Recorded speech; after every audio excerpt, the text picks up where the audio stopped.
Nous sommes 3 semaines avant le départ. Sur le ponton de ces fameux bateaux du Vendée Globe, il y en a à peu près 15 de chaque côté, voire même un peu plus. On a 2 exemples intéressants d'évolution architecturale de ces dernières années, énormes. Vous avez vu les bateaux qui commencent à voler, avec des foils, mais il y a des familles.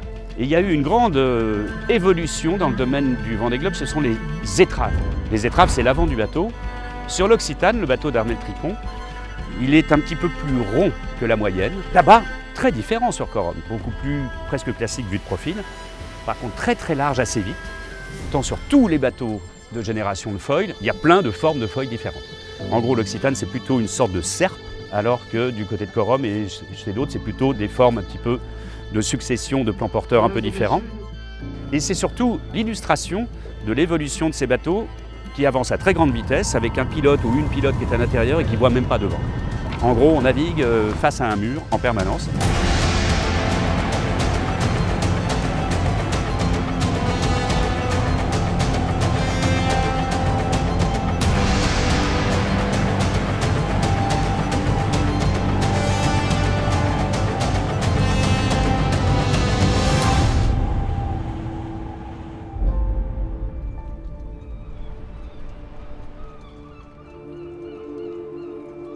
Il y a ce chenal incroyable, ces sortes de Champs-Élysées.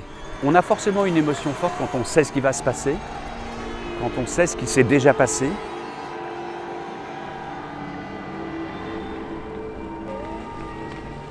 Pour ceux qui ont moins l'habitude des tours du monde, et il y en a quelques-uns, des jeunes impétrants qui vont le faire pour la première fois, c'est une sorte de délivrance angoissée. Ceux qui ne savent pas ont peur de l'inconnu et ceux qui savent ont peur de ce qu'ils savent, justement.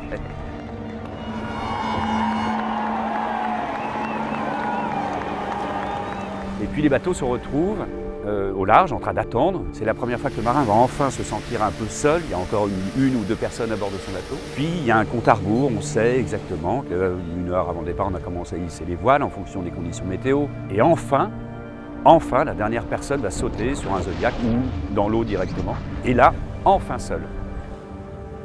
7, 6, 5, 4, 3, 2, 1... Top. Mais c'est le retour qui est assez étonnant aussi. Déjà parce que c'est pas forcément accessible à tous ceux qui vont partir. On sait quand on part, on ne sait pas quand on va revenir, ni comment. Il y aura toujours un accueil, il y aura toujours une émotion incroyable à accueillir ces héros des mers qui auront accompli ce tour du monde en solitaire, à la voile et sans escale.